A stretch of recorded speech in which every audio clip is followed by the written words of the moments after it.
Independent emerging artists, listen to me right now. If you're listening to this podcast and you don't promote your old songs, what are you doing? What are you doing? Sort it out. Please, you're missing out on such a big opportunity here. Go and promote your old songs, and then when it blows up, shout us out, please. Yeah, shout me out, not her. No, shout it for the fans. Shaden specifically. I'm out. Yeah. What's up, everyone? Welcome back to the For the Fans podcast. Yet again, it's your boy Shaden. And I'm Danny. And welcome back. We're here to talk more about music. On today's episode, we're talking about TikTok, artists and music. Just kind of the content shift over the years. Long form versus short form. The artist rise and fall with social media, specifically TikTok. Just the era and the world we live in these days. Indeed. So Buckle up. Buckle up. First of all, the t-shirt. The t-shirt. For our video viewers, you will see yet again another piece of merch here. Mm-hmm. It's for Vana, our good friend Vana, metal musician Vana. So this is from the first show I ever did overseas, actually. So she asked me to help her out along with some other friends, Seb. Shout out Seb. And we went over to Los Angeles to help her with her first ever headline show there. And this is a piece of merch. Love it. Good way to commemorate it. 2023? Yeah, it was 2023. Long time ago, Los Angeles. Cool, that's cool. Little Vana was here tagline. It's like she signed it, but it's in the artwork. Yeah, she did sign it. She did actually sign it too. Very cool. Yeah. So I think it's pretty topical because she was obviously very big on TikTok as well. Yeah. Before we'll transition to a full-time musician. So. Well, shall we talk about TikTok and artists blowing up on TikTok? Yes. It's a very recent thing in the past few years that has happened. Yeah. And I think it's quite an interesting case study to do, especially with artists who become very big off TikTok but struggle to find a sustainable long-term career.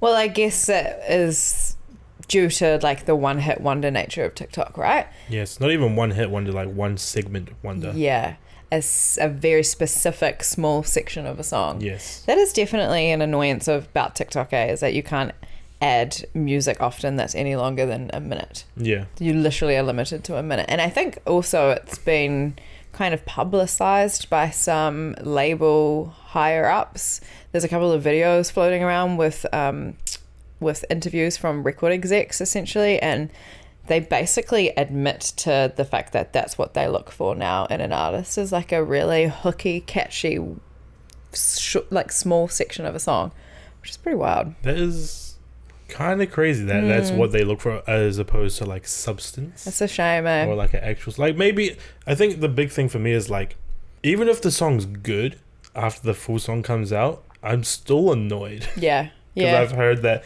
one snippet 1 trillion times. You get really over it really quickly. Yeah, and I think that's probably what the general public's kind of annoyance with it is. Yeah. And talking to a whole lot of musicians, and this is from kind of a purist standpoint, they hate the fact that a lot of the time people only know your song from a 10-second snippet. Yeah. Because music is an art form. Art form is an expression of yourself. Yeah. So if people only want to hear a small snippet of your song, I think it's really easy to take that personally from a purist standpoint. Yeah.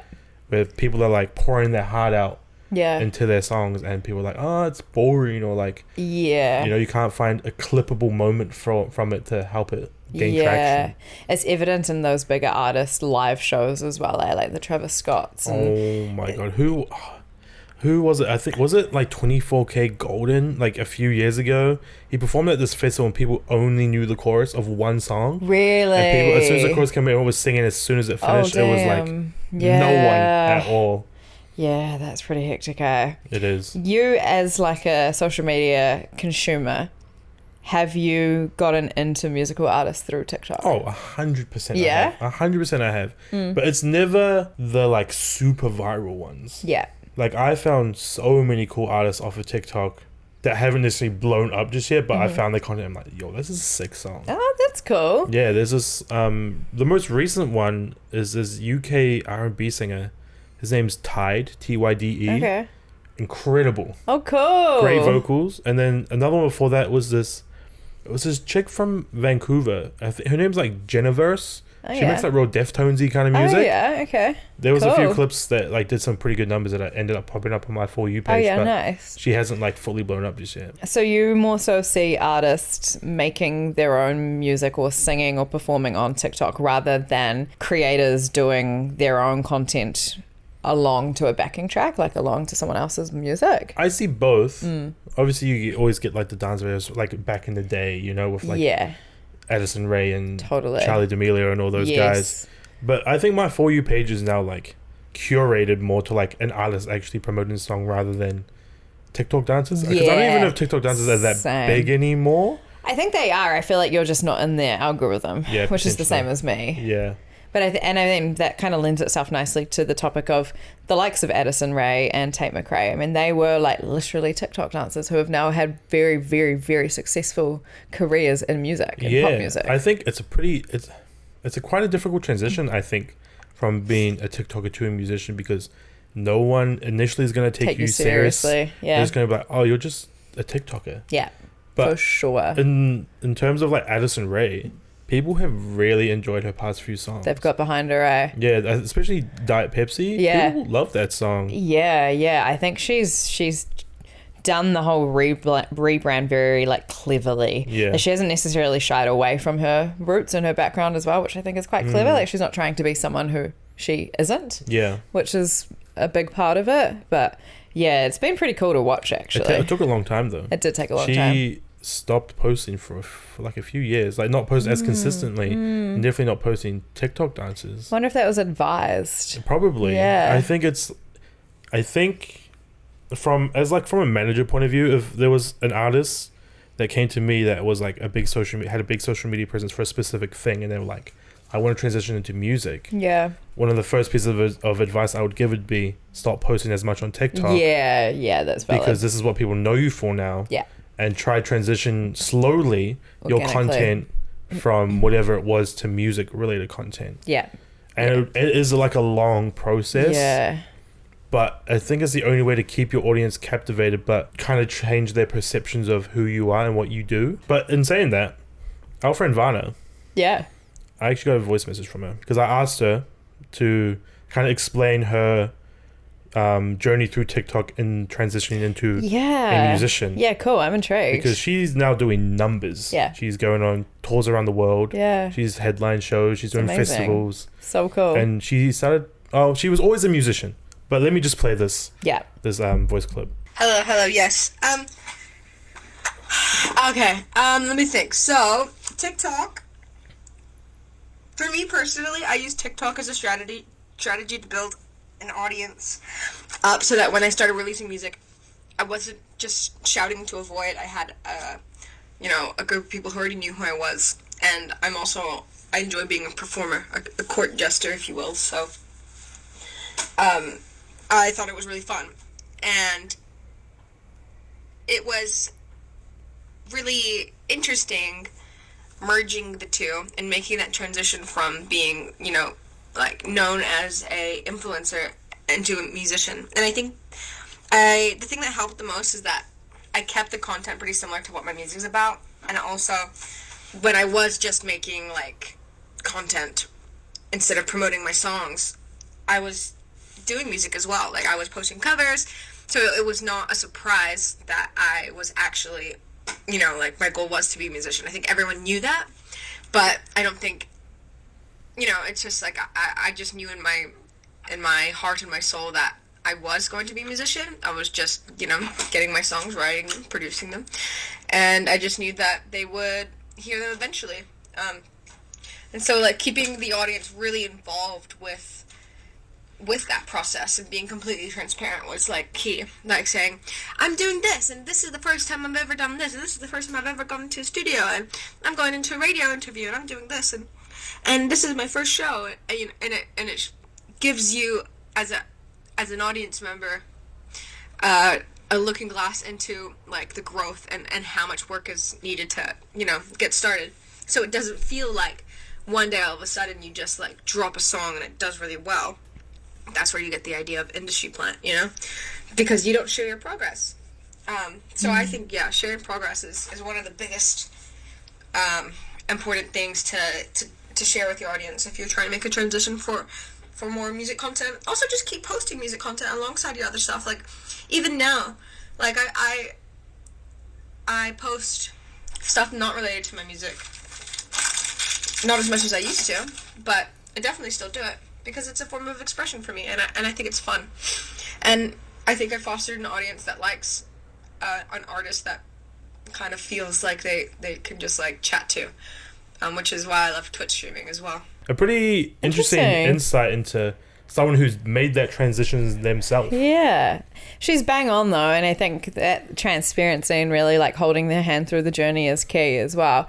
I think that's also there's something to be said for musicians or creators who then go on to have like partnerships with brands and that sort of thing as well. Like, you will be shut down if it's not done organically and like carefully and like with the audience. So that's cool to hear. Yeah, and I think it's interesting that her content that blew her up on TikTok is similar enough in terms of subject matter in her songs that people are like, okay, this makes sense. Yeah, it's natural. Yeah, it's not just like a complete 180 turn of like, okay, this is the type of content she posts, but now she's like making country music. Yeah, you know what I mean? Yeah. She has the look, she has the sound, and it all intertwines together to help elevate her as a musician as well, I think. Yeah, and it's built a really authentic fan base because they got to see the kind of nitty gritty and the behind the scenes of the side of non-music that people don't often get to see. So. Yes.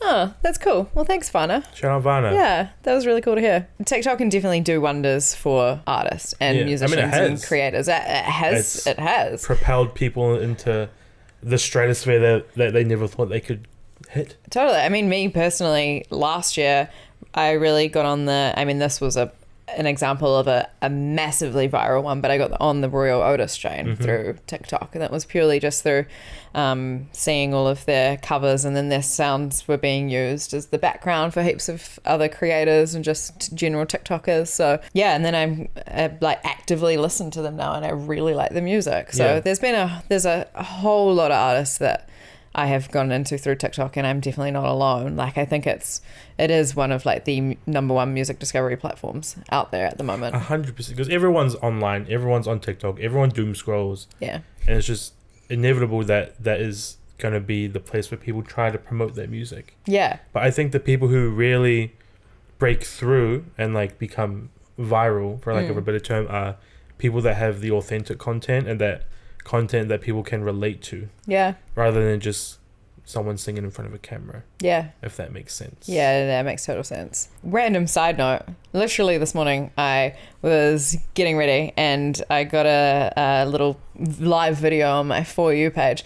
And I never really watched live videos, but this one piqued my interest because it was someone DJing, and I was looking at this at like, I don't know, 6:45 in the morning. It was quite early. And he was DJing in the morning from Wellington, from New Zealand, and he was doing a live DJ like sunset, sunrise set. Was this like DJ Quick? Yeah. Or something along those lines? Yeah, something like that. I should probably find it. Yeah, I think as a discovery platform, it's pretty much the one you want to... Decav. I know him. Do you? I've met him before. No way. A few years ago. I love New Zealand. Doing stuff, show in Wellington. It was so sick. So I spent my whole morning getting ready. I like had him on in the shower. It was kind of weird though. Like, you watch someone live, I'm like, he can't see me, right?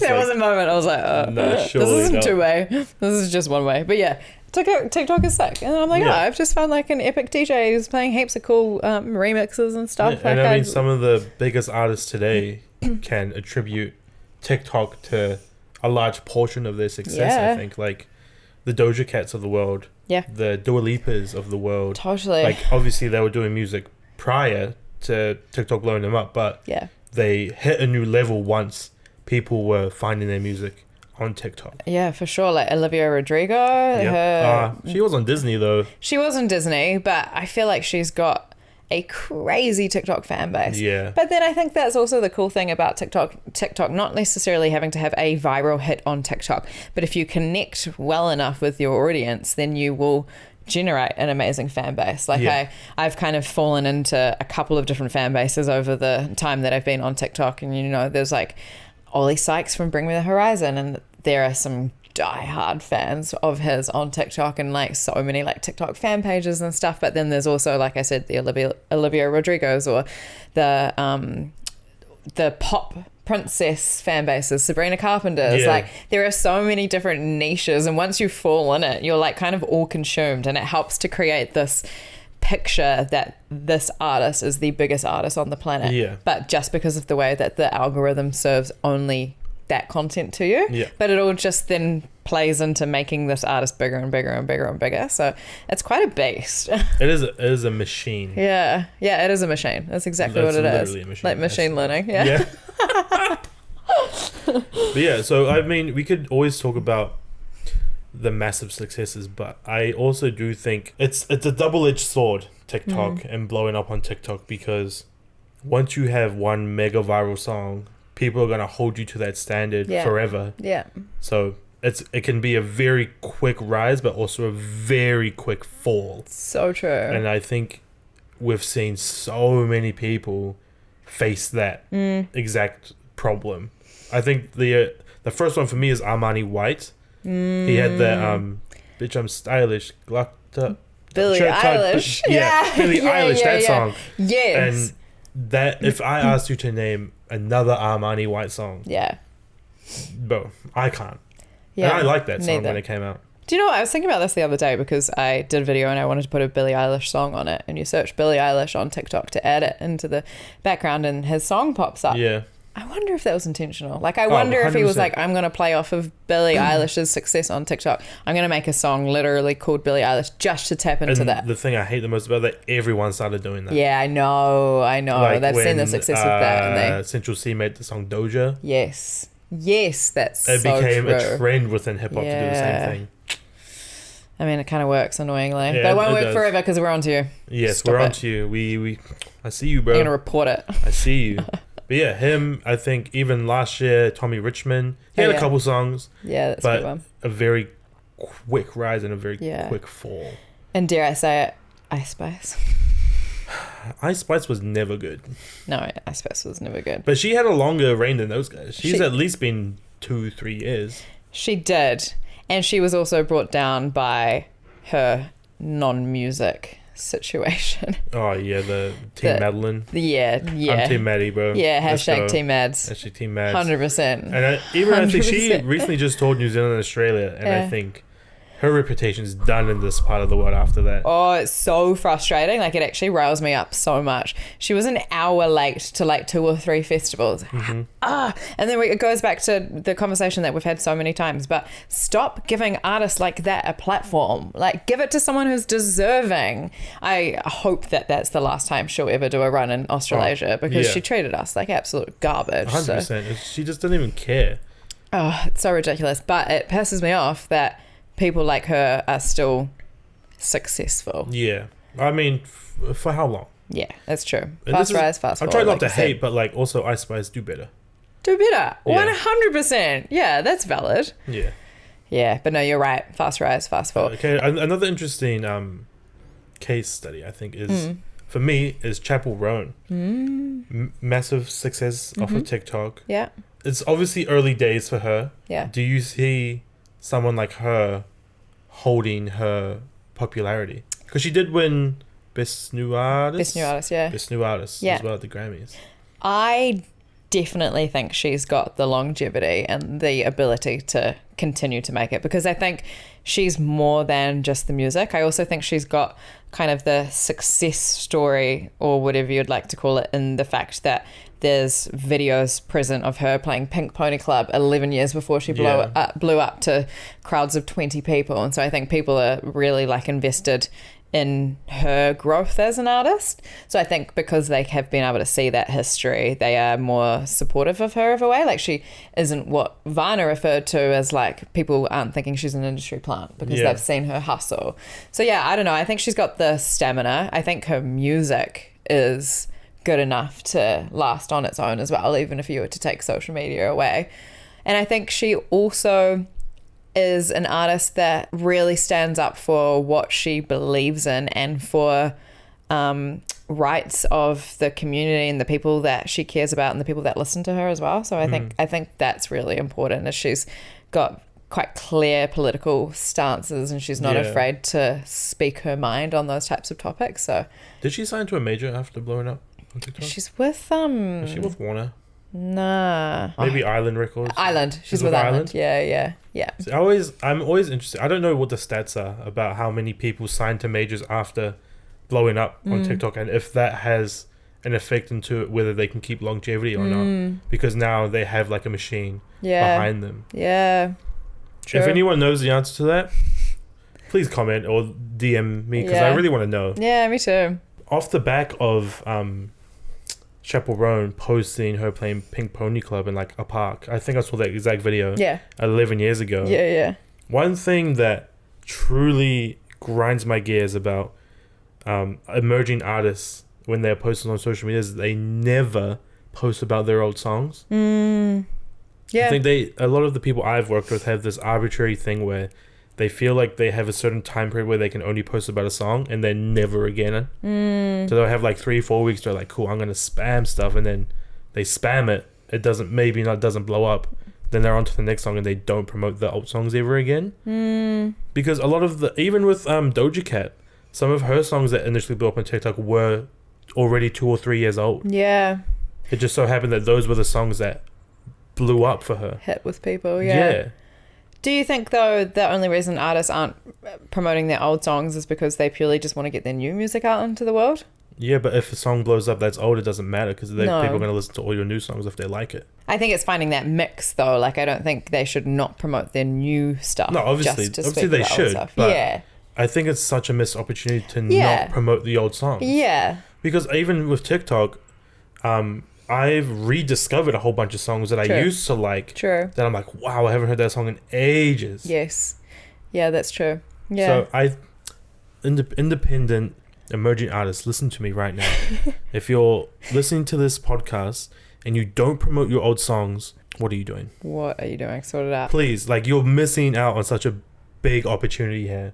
Go and promote your old songs, and then when it blows up, shout us out, please. Yeah, shout me out, not her. No, shout it for the fans. Shaden specifically. I'm out. Yeah. But has the same thing not happened to you though? Like, you've been scrolling TikTok and it's like an old song, you're like, whoa. It happened recently with Biba Doobie covering Sway by Big Runga. That's true. Runga? Yeah. Sorry. That's true. Yeah, no, that's true. It's actually really cool. I don't think I processed the significance of how cool that was when you mentioned it just earlier. Now I'm like, I always forget that that's like a Kiwi classic song. Totally. It's like, it's quite an old song, but again, TikTok helping you rediscover older songs. I think I actually sung that song in my primary school. Like, I think we all sat in the hall and we were like, Sway. Like what, sorry? Do it again? Sway. It was good, eh? Yeah. Anyway, let's move on. I did want to talk about, in the case of TikTok, Doechii and her success on TikTok, which is very justified. I bloody love Doechii. I've loved following what she's up to. But what I found really interesting is that her recent rise with her anxiety song, and it's all over TikTok and people are using it in the backs of their songs and whatnot. But she posted that song on YouTube in 2020, so it's been around for ages. And then I think Sleepy Hollow remixed it, and then she's like released it as her own tune now recently in 2025 on TikTok, and only now has it like had a massive rise to fame. But it's just interesting, like, it's kind of been in the public sphere for so long, for 5 years, just on a different platform, and she's now released it on TikTok and streaming services, and it's just blowing up. It's another example. See, musicians who are on the rise, post your old songs. Yeah, totally. Yeah, it works. Yeah, it could work for you too. I think on the back of that as well, we can chat about the content shifts over the past 20 years, because I think it's very much so moved from, well, this is, everyone kind of knows this now, it's like moved from longer form to shorter form. and people's attention spans have definitely, I don't know, shrunk, deteriorated, condensed, brain rot content. Yeah, I think when I was growing up and getting into music, I loved a music video, and I still Does music video count as long form content? Producer Will? Because it's like music videos might only be like 3 to 5 minutes. Is that considered long form? Now it does. Maybe like the definition of what it is now is kind of different to what it was before. Yeah. What would you class as long form content? Like a 12 vlog. Yeah. Or Okay. like a mini doc. Yeah. Something like 20 minutes. Yeah. I still think there's a place for those in today's world, and I think maybe even more so because people are wanting more than just their 30-second video on scrolls. Like they want something that helps them to connect to artists and to the music that they love. So they do gravitate to like the behind the scenes and tour clips and that sort of day in the life type stuff. But I think obviously it's no secret that we are more tuned these days to short form content, and if there's no hook in the first 5 seconds of a video, then people will scroll past. But I think there is still a place for the storytelling in long form. I genuinely think that the short form content people have moved to is because people want a more like, what's the word I'm looking for, like a connection to the artist, because it's way easier to get it from a 30-second clip filmed on their phone than it is from a high quality production. Because if it's a high quality production, you're like, oh, like it's probably scripted, they're probably like being told not to say stuff, whereas if you see them on their selfie camera on their phone just chatting, you're like, oh, this is so raw, it's so real, so true. I feel like I'm in their living room with them. It's crazy. And I think that's what people want now. It is like, I want to feel like I'm there with you. Totally. And it's like a low-key an entitlement from music fans. Is like, I need to know everything about you. I need to be a super fan. Kind of. I need to like have this knowledge and this information and this closeness to someone that doesn't really need to be close to everyone. And you are not entitled to any of that, by the way, for the people listening. No. People, just because they're famous doesn't mean they don't deserve privacy. Yeah, I was going to say, and don't be creepy. Yeah, please don't be creepy. I've heard so many horror stories. I know. And there's a couple of artists who, rightly so, in the last couple of years have kind of like clapped back and snapped for like more or less at their fans and been like, don't approach me when I'm having dinner with my family. Like, please don't come up with me. Don't scream at me. Don't stand in the window of cafes and like yell and cry. Like, just be like, treat me like a normal person. I'm a person at the end of the day. And I remember this video circulating of Dua Lipa, and a fan went to try and like hug her and get a photo with her when she was just walking down the street, and she like kind of snubbed her, and everyone was like outraged that Dua had just mistreated one of her fans. But then finally and slowly the other kind of half of the story came through, and people were like, no, she doesn't have to spend her whole life and like every waking moment hugging strangers. Like, he doesn't know you, bro. Exactly. Yeah. So no, I think that's very valid. But I think I loved music videos. I still love a good music video, bro. Music videos are not the same. No. They've definitely changed, because I don't think the same amount of production is put into them anymore, because there's like a perceived loss of value there. Yes. I'm thinking about like massive megastars, and you have those like $1 million sets. I don't know. I think like when there's a music video done well in this day and age, like I'm thinking about the Sabrina Carpenter one that she just released with, and it's done in like the old like horror movie thriller type setting. Like when something's done well, it's talked about even more so than it used to be, just because of the prolific use of social media.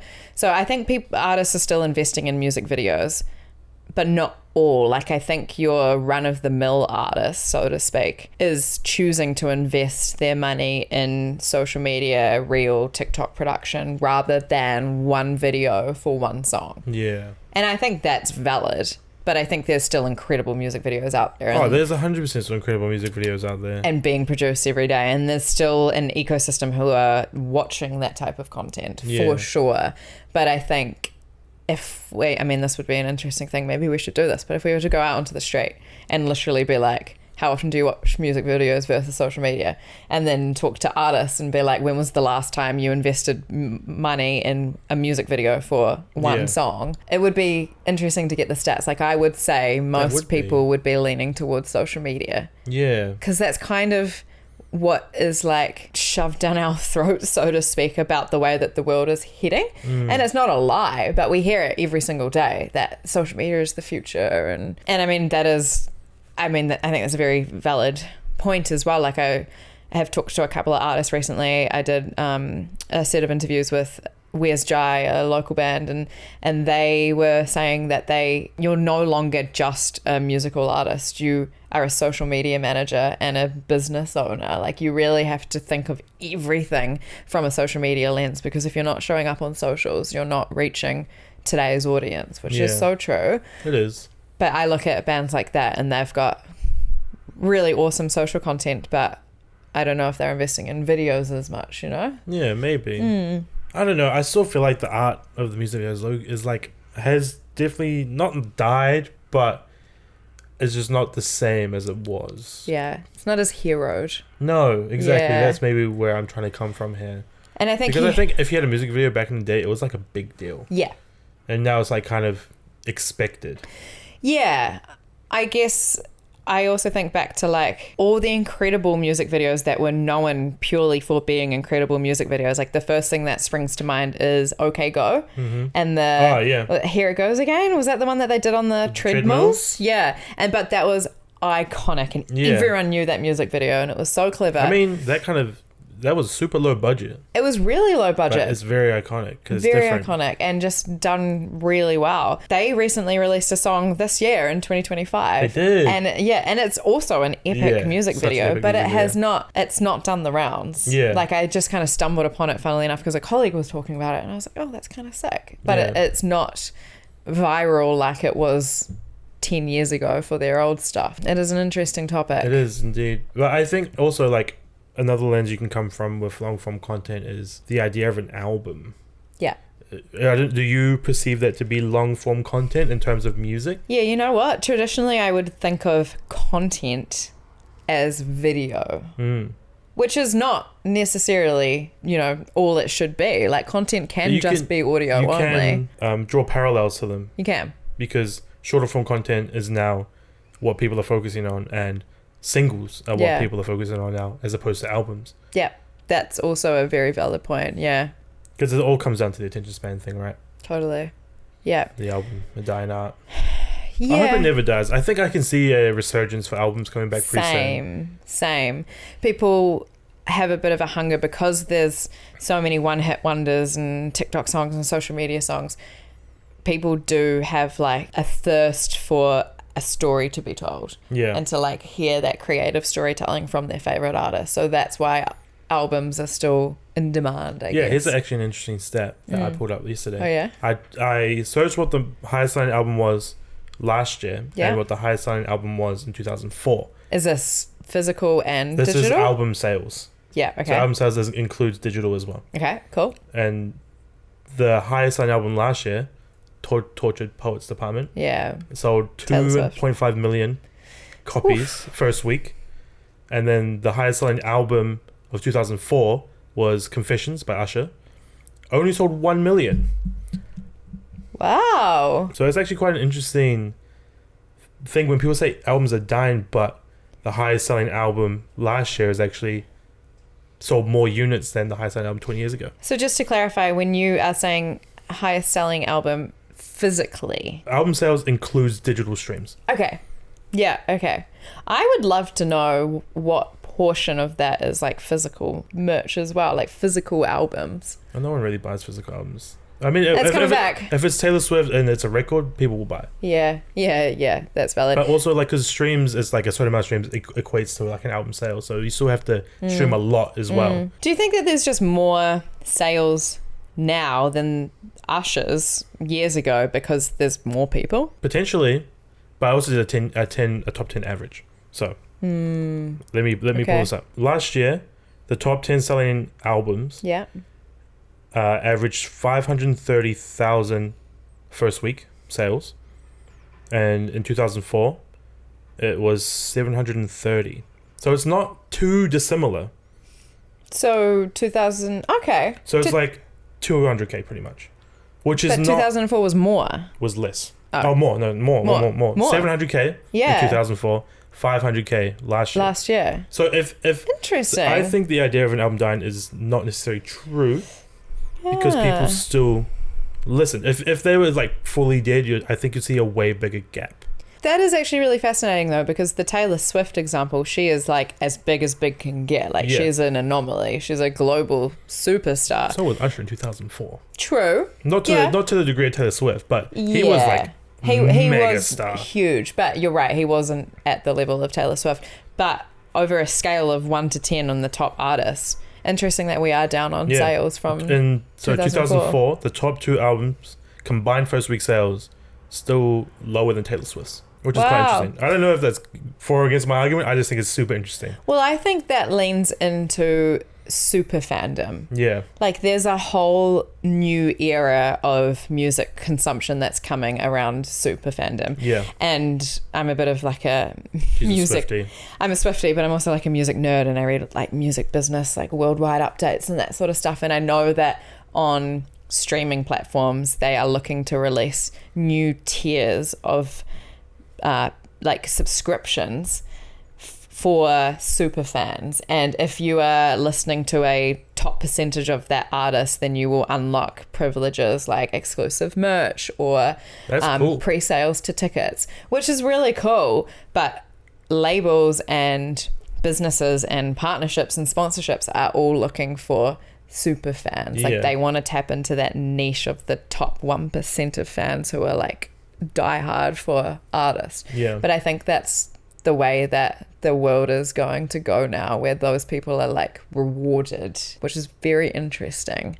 So that plays into your stat that you mentioned about Taylor Swift and her record sales, because she has probably the biggest like super fandom kingdom that I've experienced. Ever? No, just recently in the last couple of years. I mean, yeah, okay, I don't think anyone can deny that. No. It's another interesting conversation is if she's the biggest as to ever live, but that's a whole different podcast that we can talk about. Put down below, would you consider music and albums to be content, or is it just purely marketing around a song that is the content? So I've just Googled the official definition of what short form versus long form content is, which is quite interesting. So long form refers to in-depth, comprehensive content exceeding 1,200 words or 10 minutes.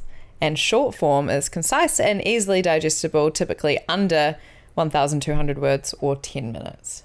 So 10 minutes is basically the cut. So by this definition, music videos, majority of them would be considered short form content. Yeah. Interesting. Yeah. It's interesting because I think people don't consider that to be short form content anymore. No.